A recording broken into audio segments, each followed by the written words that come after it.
Welcome to the Bad Roman Podcast. On this show, we talk with veterans, community leaders, Christians and non-Christians as we explore the entanglement of Christians with the state. The Bad Roman Project was created out of the firm belief that as Christians, we are called to follow Christ, not the state. Hey folks, today we are going to veer off topic from what you're used to hearing on this show. We're going to talk about alcoholism and addiction. Many of you who know me personally or through social media know that my brother passed away recently. For a few days after his death, I kept noticing that I had so many questions that I couldn't get answered. So with my mom's permission, I wanted to do an episode and tell a little bit about my brother's story. We have a private Facebook group with folks who help with the Bad Roman Project, where we bounce ideas off of each other, and I proposed doing this episode and searching for someone to come on and help answer my questions, and immediately Nicholas Harrelson, John Dangelo, and Scott Goldman offered to come on the show, which I'm so grateful for. During this project and on other social media platforms, these guys have become good friends of mine, and it makes this conversation more comfortable for me. So I'm so thankful for them to offer to help me work through this. All three of them have their own experiences with this, so hopefully if anyone listening who is struggling with this or knows someone who is struggling with this can be helped by this episode. I will add that prior to my brother's death, this subject would never have been on my radar to do an episode on. And I will not rule out doing more in the future. When I asked my mom her thoughts on me doing this episode, she didn't even let me finish asking when she said, absolutely, even if it only helps one person, so TJ's death will not be in vain. Guys, I'm so thankful for y'all here. John, why don't you lead us off here and tell us a little bit about your experience with addiction and alcoholism. Sure. So I come from a family of addicts. My father's been addicted to polysubstance, alcohol primarily, and I don't have much of a relationship with him now. But that had fallen off in my my late teen years, and I'm now in emergency medicine. I'm a nurse at the moment. I have been for about 2 years, and I worked on an ambulance 6 years before that. So I've seen the firsthand sort of removed experience, but experience nonetheless with addiction and the very real sort of tangible outcomes sometimes and often the worst outcomes. And so I've come to be extremely sensitive to the topic, and it's sort of a pet issue of mine at work that it's treated as a disease and not as some either moralistic issue or one of lack of willpower or an inability to control themselves. I think it's a really pressing thing for medical personnel to treat it as it is, and it's something I try to take the opportunity to do whenever I can. Hey, so my name's Nicholas Harrelson. I guess my experience with addiction began at the end of my enlistment in the military. I was wounded in 2011 and came home and had a few surgeries, as well as I had a couple of friends that committed suicide shortly after we got back, and that combination of my own personal physical pain, coupled with that mental and emotional pain, really set me up for substance abuse issues. I actually spent about 8 years addicted to opiate pain medicine, which eventually turned into a 2 gram a day heroin habit. And so I have been, I first started seeking recovery in 2015. It wasn't until 2018 that I really became serious about that. And so, I can say here in the last 3 years, I've looked back on my addiction as being sort of a necessary experience for me to be where I am now. And so I'll be, coming at the discussion today from my own personal experience as an addict, but also getting to work with and through other addicts as well, which has just been, it's been a blessing, honestly. So. Wow. I don't quite know where to start. I just know drugs have been involved in my life. The first time I noticed it was about 5 years old. My mother, she remarried, and the stepdad was a dude who sold pot. And the first time I ever tried pot was 5 years old because he thought it was funny if he got me and my brother high and laughed at us. Um, that being said, I'm not anti-marijuana whatsoever. I'm actually a user of it for medical benefits.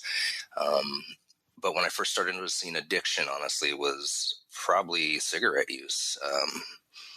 It grew from there from my youth. Then we did start smoking marijuana, and then I got hooked on meth for about a year, and had to move out of the area to get away from it. So it's something that I know that is in my life constantly. That it's a battle that I'll fight my whole life, and something that I have to be constantly aware of.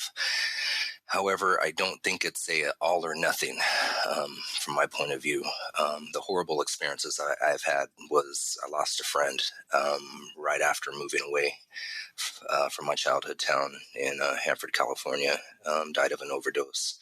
And then I lost a stepbrother and a stepsister from heroin use. So I know the tragedies and I know the struggle. However, I don't really have much clinical experience. I appreciate all of y'all telling that y'all story. I'm going to tell you, the listeners, and I told you guys before we started recording, if I had to stop, clear my throat, because at the time of this recording, it's a little almost 3 weeks since my brother was found dead, and so I've had some time to regroup. But if I have to stop, clear a lump out of my throat, I apologize, because this is probably going to bring up some emotions for me still, because it's still pretty fresh. But I want to start this conversation with my brother's name was TJ, and he spent a lot of his life being knocked down. His father was not in his life. Most of his adult life, he dealt with depression. He was dealing with mental and physical pain, and the alcohol, I think, is something he used to dull both of those pains. And he was not one that would probably we tried like hell to talk to him about it, and I don't know, as voluntary as I don't believe that we would be anybody to try and force anybody into treatment. It was going to have to be their own decision, and I don't think forcing anybody into treatment is helpful anyway. But that being said, he died of alcoholism. It looks, from what we can tell, it looks like he just went to sleep and did not wake up. He had been hospitalized 4 times. I found out 4 times. I thought it had only been 2 times, but the last time he was in the hospital, it was pretty serious. He was in ICU for a week, and I called my mom while she was there with him in the hospital, and she goes, "Do you want to talk to him?" I said, "Sure." And we didn't really talk. We just cried, and I was like, "Okay, this is it. He's gonna straighten up. He's learned his lesson." And he treated it like it was a reset button when he'd get out of the hospital. His best friend showed up, 2 moms, when we were out there. And he said when he went to check on TJ when he got out of the hospital, and he was just steady drinking again. And he was like, "Are you supposed to be drinking?" He said, "Man, I said, I'm good. They got me cleaned up. I'm good to go." And he dealt with depression, like I said. And so one thing I want to make clear, or try to get people to understand, because something that I used to myself believe is that it's not a disease. It was people cannot control themselves, and they have some kind of moral issues with this. But watching my brother go down that path, and watching how his dad went down that path, and he's got a brother on his father's side that's going down the same path, I can no longer look at it as not being a disease. And I don't believe it is a moral issue, because my brother was gold. He was peaceful. He loved everybody. He loved being around people. He was a natural introvert, but he also liked being around people. He liked to laugh. He was a cut up. And I don't think it was a moral issue. He was a good person. And so these are questions that I'm struggling with right now, because I'm having a hard time understanding. I don't understand depression, and that's my fault, I guess. I don't understand addiction. Now, I will have some beers, but I don't understand not being able to drink and not be able to function. And I'm going to put this out there as well, and we can all get into this as we go along. These lockdowns, by the government accelerated my brother's death. He was furloughed from his job. He got offered his job back. He refused because he was scared to death of this virus. He would not leave his apartment. He would have his groceries delivered, or anything he would just delivered, he would not leave.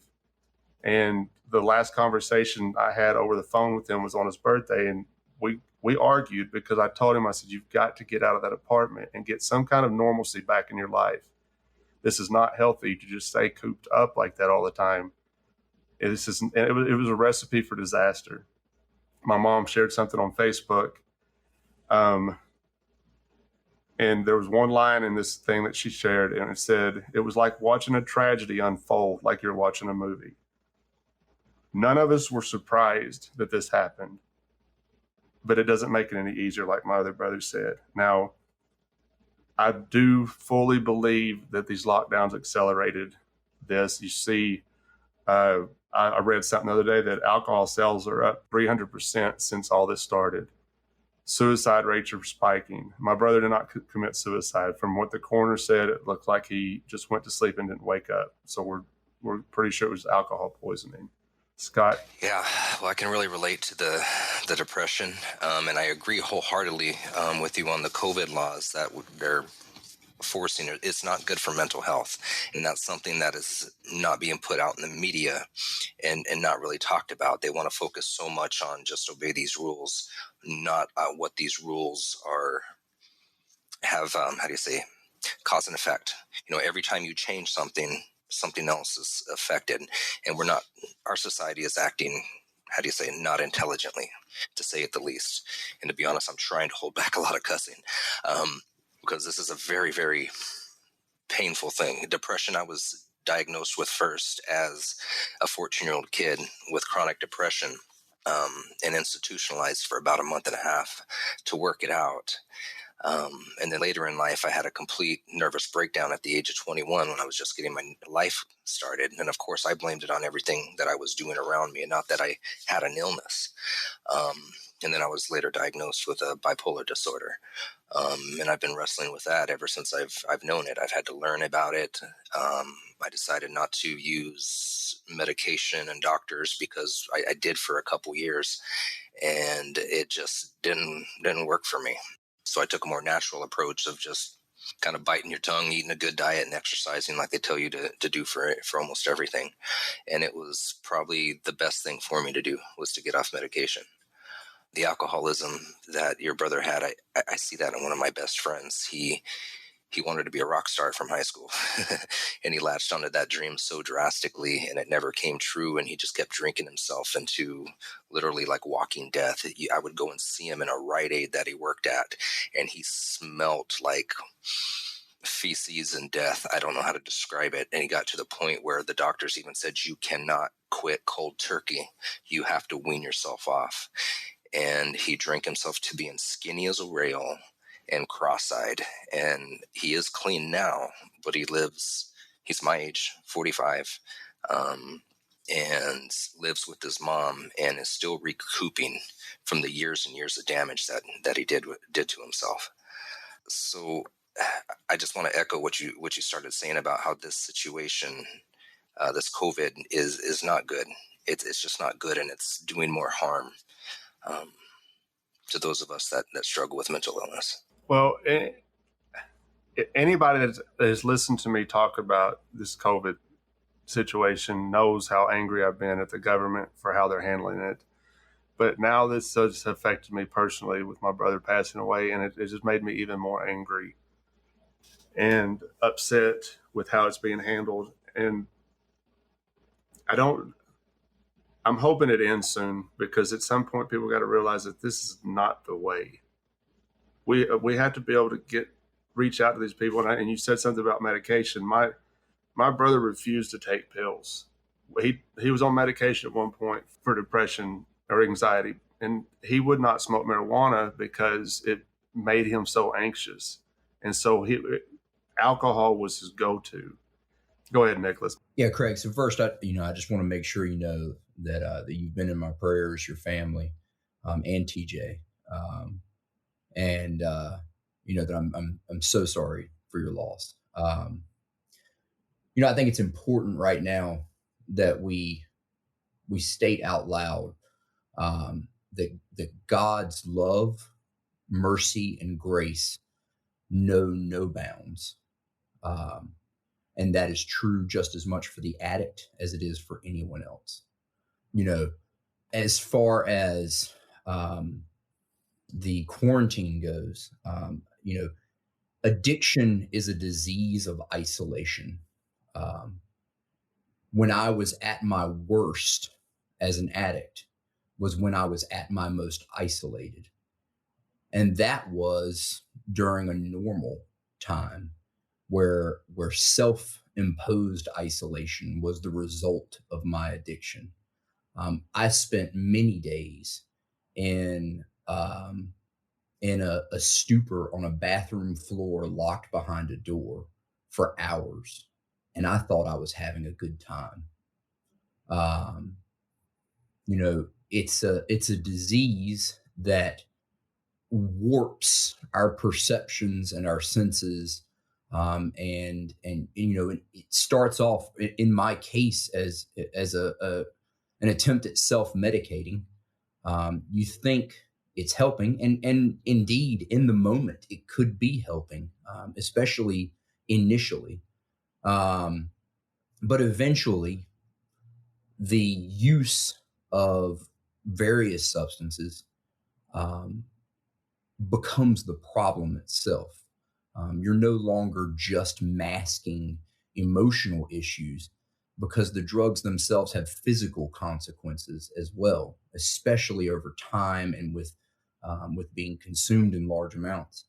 And so the quarantine, I don't think you'll even get people who are pro-quarantine who will deny the statistics that are coming out of millennials and other generations, where I think I heard today a quarter of all millennials have considered suicide during the quarantine over the last 4 months, which is, a truly astounding number,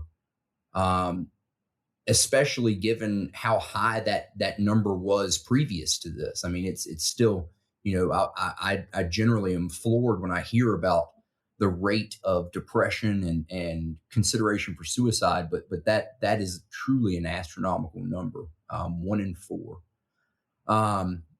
And I don't think you're going to get people who are pro quarantine who are going to deny that is an issue.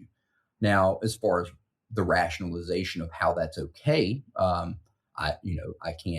can't necessarily speak to that, but it is a problem that many are experiencing right now.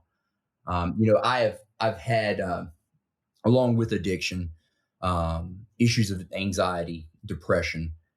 At one point, the VA had me on almost 13 different medications. And it was essentially one medication that treated a problem that I had, and then another medication to treat the symptoms of the medication they gave me to treat the problem, and so on and so forth, until I ended at 13. And eventually I decided that I wasn't going to take any medication anymore. And, I can only say, from my experience, that was one of the better decisions I ever made, was to accept alternative treatments, therapy, talk therapy, speech therapy, group therapy, various types of therapy, and try to work through my issues without masking them behind just another substance. But that took years for me to get to that realization. And it took a lot of bad experiences, and unfortunately, and this is the problem with addiction, is we as addicts, we will change when the pain becomes great enough, and different addicts have different thresholds for pain and pain tolerance. And I am lucky that I found my bottom and lived to find my bottom, because it is not through anything I did that helped me survive, or anyone else. It is by the grace of God that I survived all my various attempts to essentially kill myself. It might not have been, an intentional killing of myself in that moment, but I was certainly working my way towards death, and most addicts are, and that's the unfortunate part of it. I think. Let me ask you something, Nicholas, since you're in recovery yourself. When I was in town after all this happened, I got together with a friend of mine I've been friends with since I was I don't know, 17, 18 years old, but he's been sober for 16 years, I believe. And he invited me over for dinner with him and his wife. And I was talking to him and I said, I don't know if TJ even knew he had a problem, because he would lie to us about it. We knew he was lying to us about it, because when I would go into town when I'd go visit, I'd pick him up. And he would say, he was talking about he was not drinking anymore, but I could smell it, man. I could smell it. It was like it was pouring out of his pores. But talking about my friend, he goes, there's not a doubt in his mind that TJ knew he had a problem, but you have to have a moment of clarity. Do you understand what he's talking about there? Because I'm trying to understand what that means, like a moment of clarity where you realize, okay, I've got to stop doing this. Or are you ever going to have that type of clarity if you're in the bottle or if you're doing drugs? Yeah. So, yes, I understand what he's saying, because I've experienced it, and I think it's difficult to explain to someone who hasn't had to have that experience in life. I distinctly recall my moment of clarity. And it was after several days of not using drugs, that I came to a realization. It started off with me telling everyone my problem and what I was essentially doing. And so then my family became involved, and I was pretty much, looked after for, 24/7. I got very angry, very bitter, very upset by the fact that, having told my family what was going on, they were now keeping me from continuing to do what I wanted to do. But I had that moment of clarity when I realized that I had spent the last 8 months in a desperate back and forth in my mind, wanting to stop, praying for any way to stop, because honestly, I was using so much that I couldn't afford it. And so I would run out of money, and then I would get sick for days. And then I would, find some way to get some more, and I'd be good for a day. And then I'd be sick for days. And it just became this endless cycle that I knew I was never going to break free from, but I couldn't find a way to do it. And then I realized that I'd given myself that chance, and that this was the time that if I was going to find some way to feel, all I wanted to do was just feel better at that point. Like all these other dreams, aspirations, goals, a spiritual life, all of these things, I could have cared less. I just didn't want to feel like I was dying. And so I just made a couple of choices that day when I had that moment of clarity that have continued to pay dividends since then. My moment of clarity is not exactly the same as others necessarily. Mine was also a spiritual moment of clarity where I finally, my whole life I'd been raised in the church, but I had always felt like, I knew God was there, but I never saw God in my life. I could look around me and understand that God was present, but I couldn't see him. And my moment of clarity involved me seeing multiple instances that by themselves could have just been coincidences. But I suddenly came to the realization that this is God's presence in my life. All I have to do is be willing to recognize it. And so that really gave provided an emphasis to my moment of clarity, I think. Thanks for sharing that, Nick. Yeah, my moment of clarity, I guess, for me was my grandfather had died, and that was like the one subconscious belief I had in my head at the time was that this man would live forever. Like, this is, a lot of times they say your image of God is the men that raised you, and I was raised by my grandfather, who was very mean and heavy-handed for the most part, and my real father was absent. So those were my first views of God. But when my grandfather died, it was devastating to me because I always had this, call it Stockholm syndrome or whatever, that I always had something to turn to. I always had a strength that I could go to that was outside myself.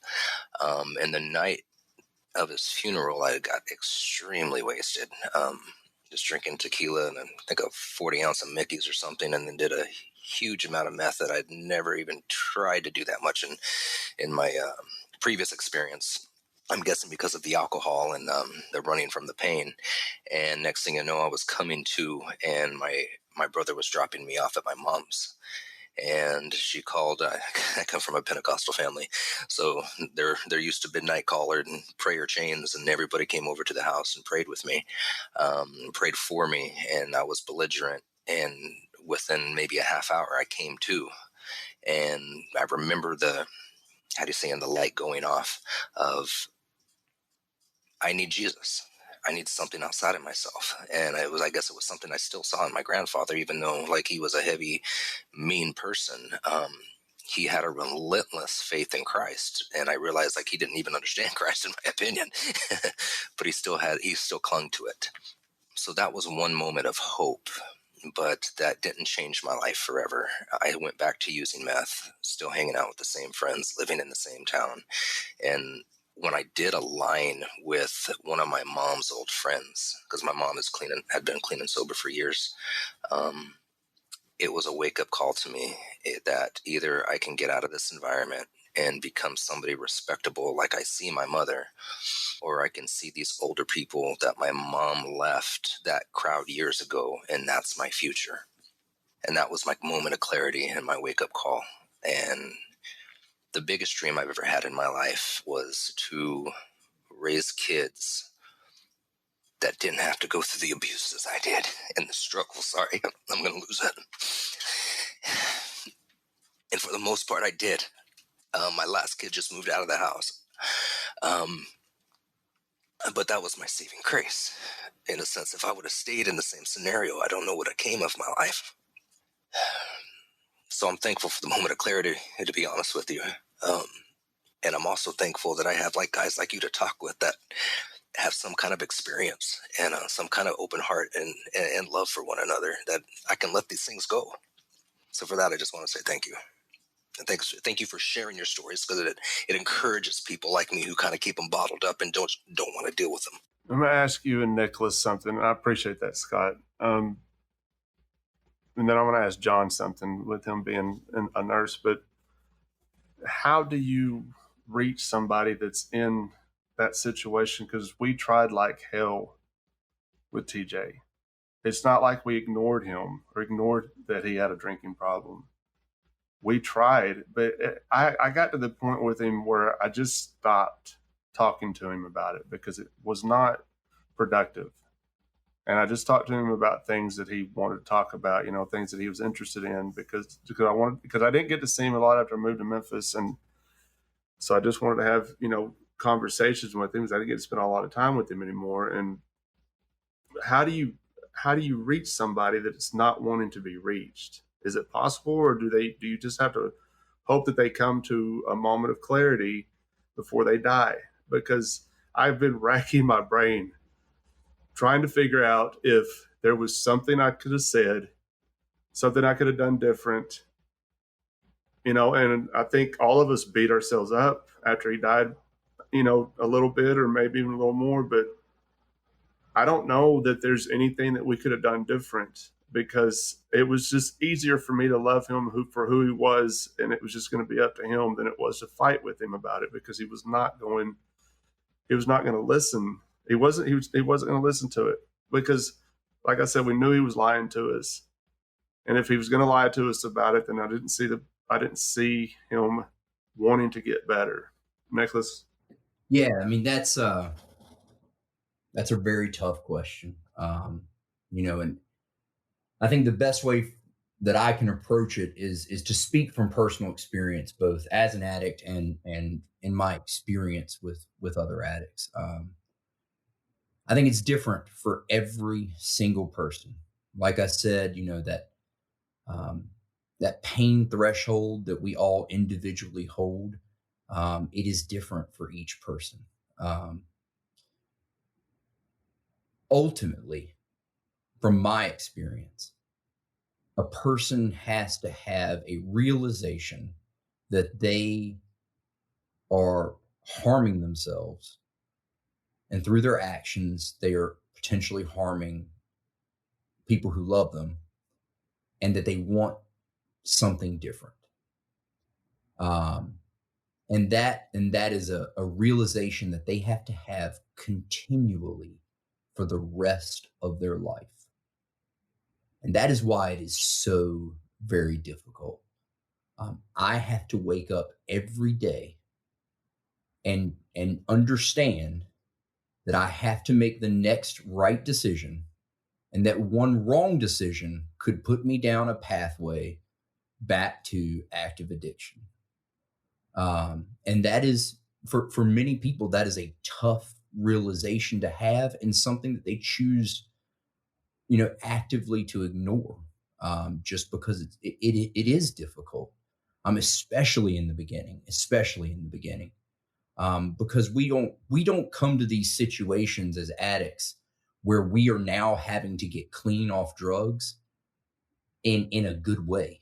I mean, we generally arrive at that moment, hopeless, with spiritually bankrupt, physically close to death. Many of us, with families that have disowned us, and so what can loved ones do? Um, One, I think loved ones have to understand, that just like they can't cure someone of cancer, they're not going to be able to cure someone from addiction. It is not their responsibility.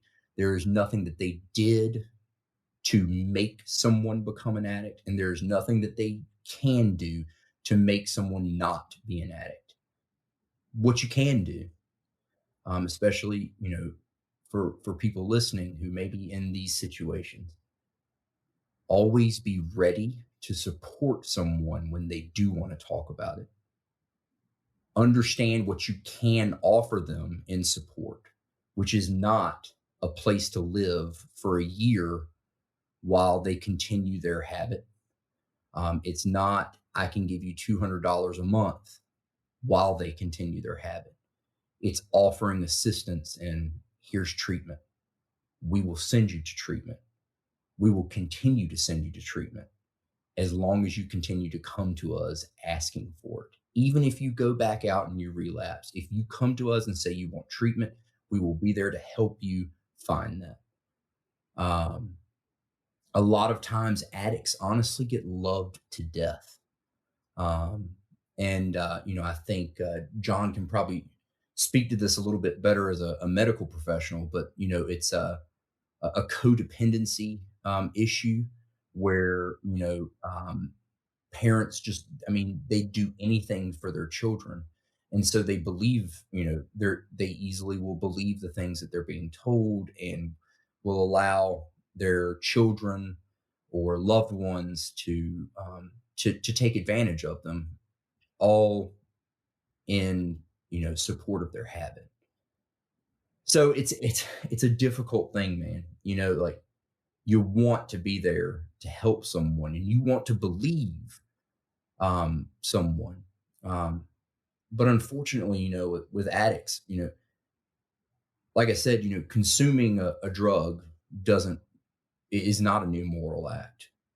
But with people who have addiction, it can very easily lead us to acting immorally in pursuit of our habit. And so there's a fine line, there's a distinction there. But I think it's one that can be made. I think what Nick said really explained a lot, and I don't think I can add to it, but maybe just put a little bit of different language to it. But yes, it's the individual has to come to some kind of personal revelation of what's going on in their life, and then the second thing they need to do is to take responsibility for it, and that's the hard part that us on the outside can't do. And the thing that we can do, though, is we can abide in faith, hope, and love. And that requires engagement with the people. And it sounds like you did everything perfect, but we're never guaranteed the right outcome, or the outcome we want. That, unfortunately, we have to leave in the hands of God. But one thing I am very, very certain of is that punishment is not the answer. And I know that's how we have dealt with it on a conservative side of our political system, is just lock these people up. And I've seen guys. I have a good friend who was locked up for, I think he's in his 30s now, but he's been locked up most of his life from the age of 20. And every time he got out, he was back to using within just a few months. And now he's actually out, has a girlfriend and has a kid and has something to live for. So eventually he got this revelation and he's doing good. But at the same time, he's having a hard time because people don't want to rent to a convicted felon. And so it's these people are put in a bad situation and not given the help. And that's one of the things I would just like to hammer down on, is punishment's not the answer for this. So TJ was never in trouble with the law, with his alcoholism. He never got in trouble for it. And speaking to his best friend when I was in town, and when he'd come out and talk to Mom and us, and he said, TJ would always say, "Do not tell my mom that I'm drinking. Do not tell them that I'm drinking." So he knew, in my mind, he knew that he didn't need to be doing it, or he didn't want it, or maybe he just didn't want us to worry about it. But and his best friend told him, he said, "TJ, they're not stupid." And we were aware of it. And I don't know, man. I want to believe that he knew he had a problem, but I don't know. I'm afraid that if he knew he had a problem, he did not care that he had a problem. And I think that's what kind of bothers me the most about it, because he had gotten to a point in his life, like I said earlier, he'd been knocked down so many times in his life, and he was dealing with depression, that I'm afraid that he just, with being locked in and shut in, and he just got to a point where there was no hope. And this is how he dealt with it. John, go ahead. I really appreciate everybody's honesty and vulnerability. I think it's really healthy for recovery to be able to be so frank about where you're at. And I think it's a result of something that you're kind of coming to realize, Craig, with TJ, that clarity doesn't come easily. It comes at the cost of kind of hitting that bottom, like Nick was talking about. And I think that in the case of both Nick and Scott, and maybe with TJ, there's often so much underlying addiction. Like we had talked before we had gotten on, I had read Johann Hari's book, Chasing the Scream, and it really codified, I think, the way that I was already thinking about addiction, because it really does a great job of tracing the drug war as a policy and sort of the history of that starting back in the 1930s. And I'll keep this as apolitical as I can. And then juxtaposing that with various individuals who suffered from addiction throughout the story. And it's incredible. But what he shows by examining the data is that most people with addiction are people who are suffering other mental health issues first and foremost. As I had said, you're not going to find Nick at his bottom using heroin, just walking out his front door with the perfect white picket fence and the great family and the screaming kids and the great job, and then just go right to abusing drugs. There's usually a process there, and it's usually beginning with some sort of trauma or difficulty with mental health issues that precedes it. And so I think we kind of conflate the worst manifestations of addiction with our not addicted selves and not being able to understand how someone could get to that point. And that's true. I don't think anyone gets to that point from being a healthy, well-adjusted individual to someone who's addicted to drugs or alcohol. And so, he may have been in a point where he hadn't reached his moment of clarity or really trying to pivot. And that's obviously a tragedy, but there isn't necessarily a formula for this, and there's really not a ton of support in place for people who are addicted. Often medicine, as Nick can attest, is, everything is a nail for medicine as the hammer, right? And so they will prescribe and they'll put you through the treatment programs or whatever, but ultimately there isn't a solution medically except that someone has to truly be interested in getting into a rehab program. And so even when they mandate it, as you were talking about, the recidivism rates for mandated rehab is extremely high, as is not being, even when it's voluntary, it's very high. But people have to come to grips with wanting to get better themselves because it is a disease and a mental health issue. And it's something that people really need to grapple with themselves and be ready to take the step towards getting better. And that's not an easy thing for someone who's unwell and depressed to be forward thinking and to be interested in self betterment. Joe, let me ask you something. Since you're a nurse and you work in a hospital, what do you see because like I said, my brother was in the hospital 4 times for this. Are you seeing similar instances as a nurse where you're seeing folks in there for overdoses or alcoholism or whatever? How are you seeing this, and how are they being treated? Are they just being treated to recover and then just sent on their way, or is there any kind of counseling that goes on with it? Or so I can only really speak to my state. Connecticut has a state program called CCAR where coaches are sent out, and they're recovery coaches who will coordinate inpatient rehab for the patient and can get them outpatient counseling if that's what's appropriate. But ultimately, it's sort of a system doomed to fail for somebody who's addicted, because if you go to an emergency room, we'll treat you medically for whatever's wrong with you medically. And in the case of someone who's addicted to alcohol, if they have some medical problem with that, which is often common, it's one of the more destructive drugs that someone can take physically. We'll admit them medically, and then we'll give them medicine to help them with their detox symptoms, because detoxing from alcohol is one of the most dangerous drugs to detox from and can kill you.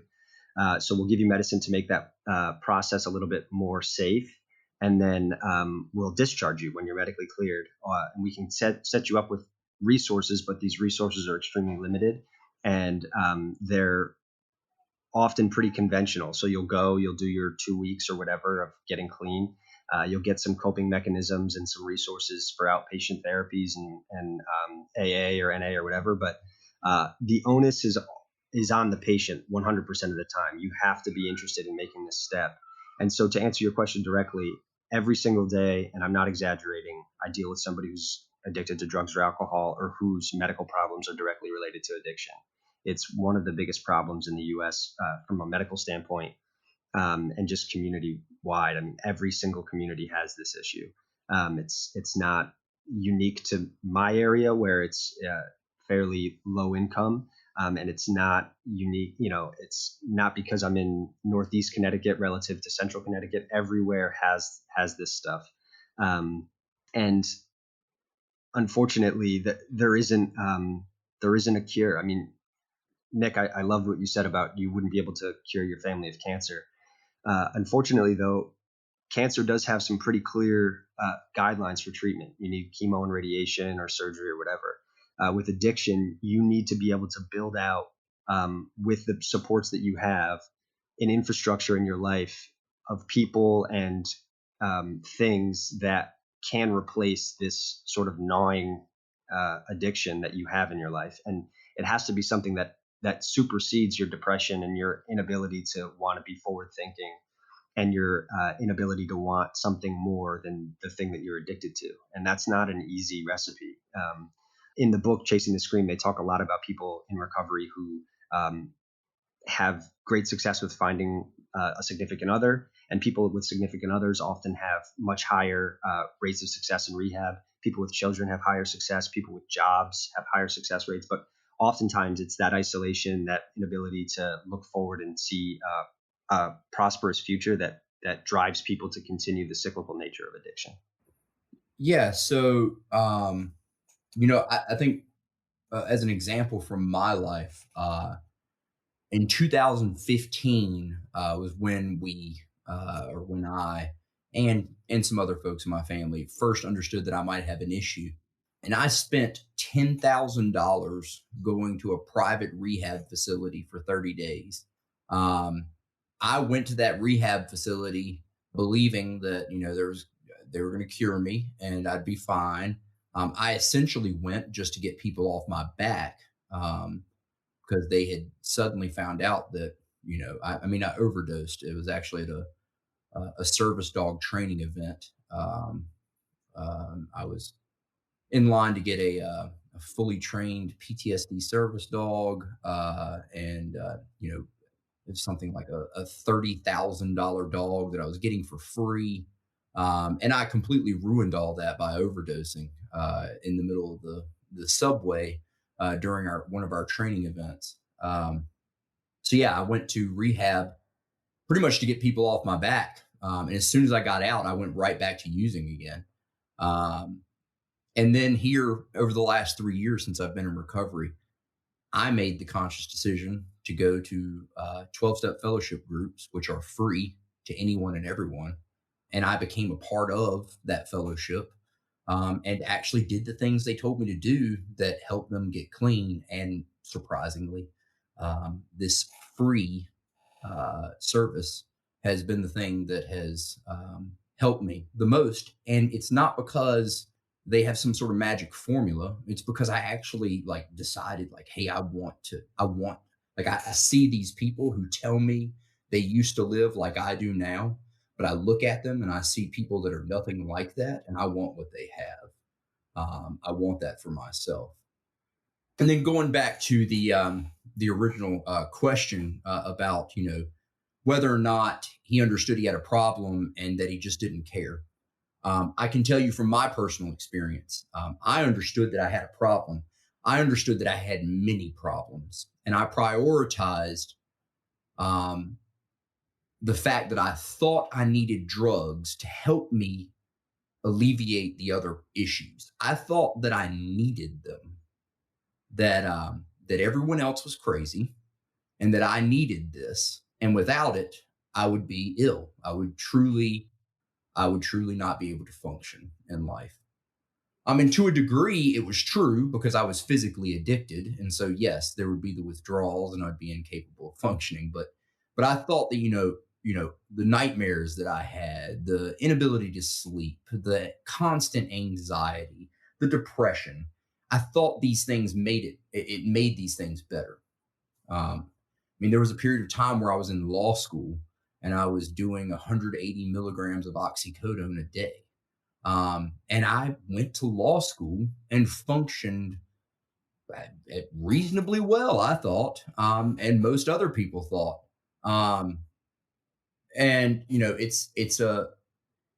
It's one of the biggest issues with addiction is the ability to self-deceive, to rationalize.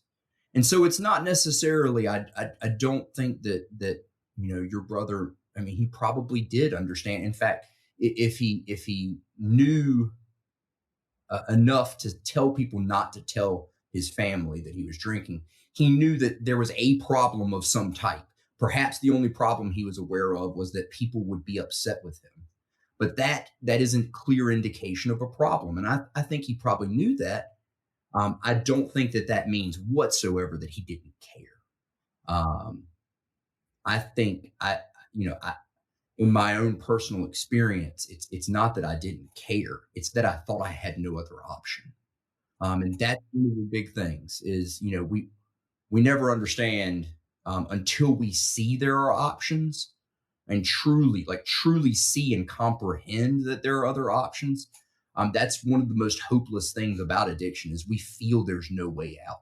Yeah, I probably misspoke when I said that he didn't care. I don't know that for sure, because I honestly believe if he knew how much grief this has caused his family and friends, that he may have chosen a different path if he knew ahead of time, because he loved his family and he loved his friends, and he did not want to hurt us. He did not want us hurt, and he knew his friend was telling me that he was always afraid that he was a disappointment to us, and we never ever let on that at all.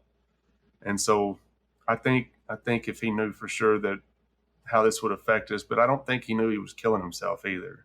So I don't know. It's a tragedy, and it ended horribly, and it sucks, man. And I'm hoping that anybody listening to this that knows somebody, or if you're struggling with this yourself, please seek some help, because this could end very badly, and it's going to hurt a lot of people in your lives.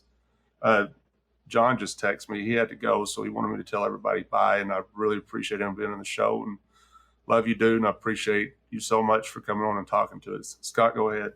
Yeah, John really got my mind spinning on trauma and addiction, and the connection between it.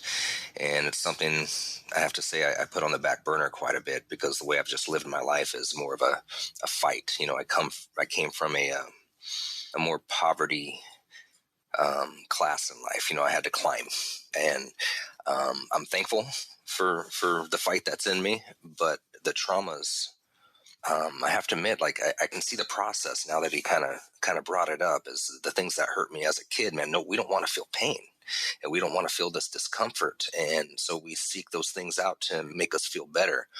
And then for a while, they feel better, and you feel accepted, and you're in a community. And then in a bit that community starts falling apart, because in a sense it's focused on the wrong thing, and now you're in a new hell, and it's just like a repetitive cycle. And so I know there's just that huge connection between the trauma and the addiction. Got to figure out a way to break those cycles. And poverty in itself is, in a sense, a trauma. I can even remember like little emotional things as a kid, when like a rich kid picked on me for my crappy clothes. um, yeah, fought back, started making fun of him for being adopted, and you just get in these, yeah, and just, you get in these things, and it's, you're personally attacked, and it's just part of us as humans that we really have to figure out and fight through. But man, it's such a mystery. And the sad part of it is, like, there's no one thing that's going to fix everybody's problem. It's just every individual case. I do think there is one generic answer I can give, but it's how to apply it. And it's that you love people to the best of your ability, and you heal their trauma. But that just leads us to more questions of how has this person been hurt? What is their real need? I mean, it's complicated. It's funny you said that when you're talking about the rich kids. My brother was a total snark, and he, like I said, he got knocked down quite a bit of his life, and he got picked on by people. TJ, me and him were nothing alike. I'm not gonna lie, but he was my brother, and we loved each other. And when I would introduce him as my brother, people were surprised that we were even related. But so he got picked on quite a bit, but man, he would bite back. He never hesitated to be a snark back to people, and because he would stand his ground, and and me and him, when we would have our disagreements, and I told my mom, I said, I felt horrible, because of my last phone conversation with him, is we argued about him sitting at home all the time, and she goes, TJ would bite back, and then he would go on to something else. He did not hold anything against you, and you know that. And I said, I know, but it's you kind of what one more conversation that wasn't the last one like that. And I don't know, it's just something that goes through my head. And I just want, one more time to talk to him. And, it is what it is. I'm pretty sure I'm going to see him again, and maybe we'll talk about something else. but, but I don't know, man. It's tough, and it's really tough on the people that are left behind, because we're left with so many questions and so just don't understand. And I'm not trying to have a pity party by any means, but it just leaves so many unanswered questions. And I honestly believe, if just step back and think about what's happening to, it's not just happening to you if you're involved, it's happening to your family, it's happening to your friends, and they are in pain too. And they're in a lot of pain if you end up losing your life over this. Nicholas, go ahead. Yeah, there was just something I wanted to add from what I said a little bit ago. One of the clearest indications that this is a disease is that addiction changes the brain. It truly changes the brain. It changes the brain from a chemical perspective, and I'm fairly certain it changes it from a physical perspective as well. And that, that alone is enough to completely change people's behaviors against their will, in most instances. And that's why I think it's an important thing to remember, that we are, as addicts, um, we are not morally reprehensible for merely being addicts. We have to view this from individual actions. If it is not illegal for someone to go home and drink 2 beers. However, if somebody drinks 2 beers and plows their car through someone's living room, well, then they have committed a crime, which wasn't necessarily a result of drinking alcohol, but they have committed a crime nonetheless. So, I think it's important that we remember that. And then, talking about how we have moralized this, and to the point of, punitive repercussions for people who are committing essentially a vice, which is to imbibe substances. If we look at, and I'm just going to put this out there so people can look it up later. I won't go into too much detail, but Portugal is a great example of a nation state that has decriminalized drugs. And in decriminalizing drugs, they have taken the funding that would have otherwise been used by police departments to break up drug activity. They have then put that money towards safe places for people who are addicts to use drugs, so that they are supervised and won't kill themselves, as well as in treatment facilities.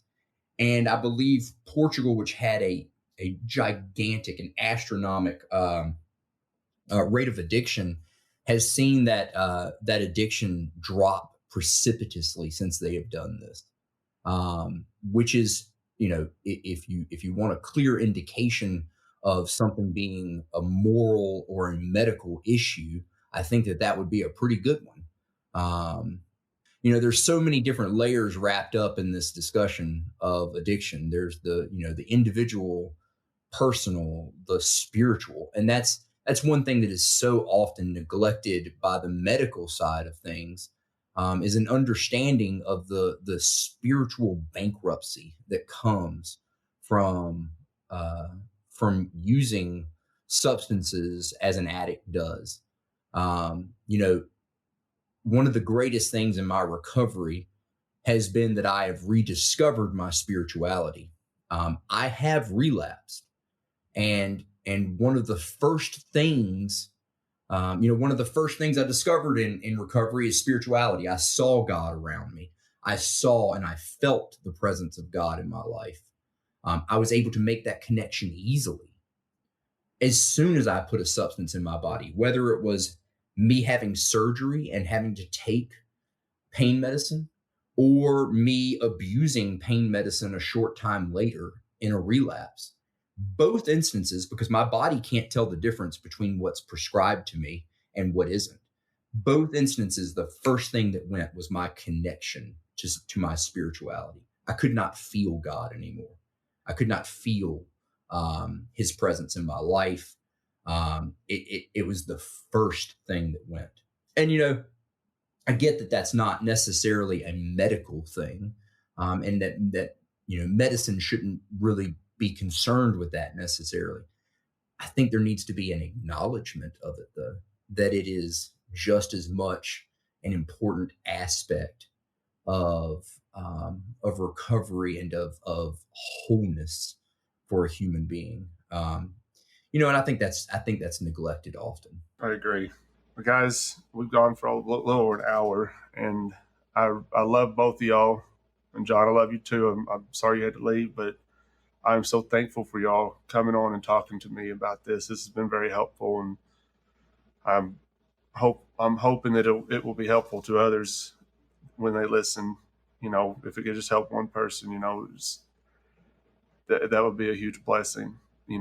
God can make good out of a tragedy, and that is my hope for this episode. Do you guys have anything else you'd like to add before we end this episode? Yeah, I wouldn't mind. It just kind of bounces off what you said, that God uses all things to good. And that's usually the Bible verse we don't want to hear when we're suffering. So if it's offensive, I apologize. But I see it in hindsight.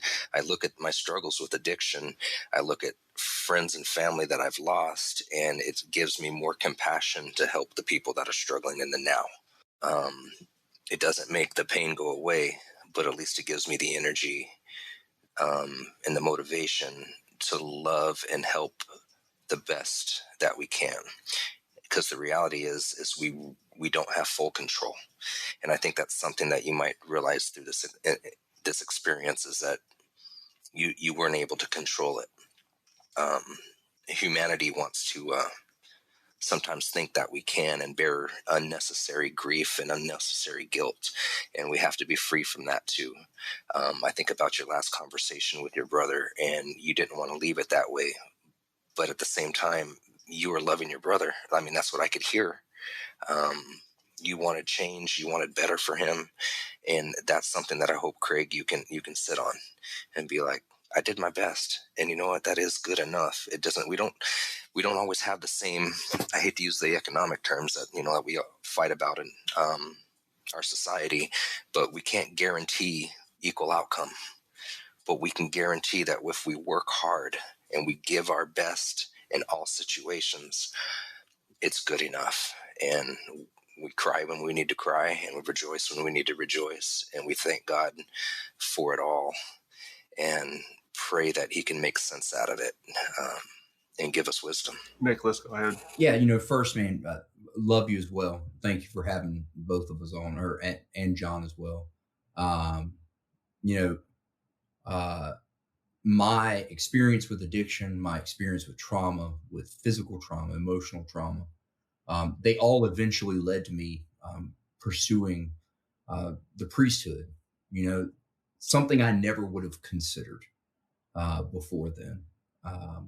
Something just a few short years ago I never would have thought I was worthy of, much less many other things. And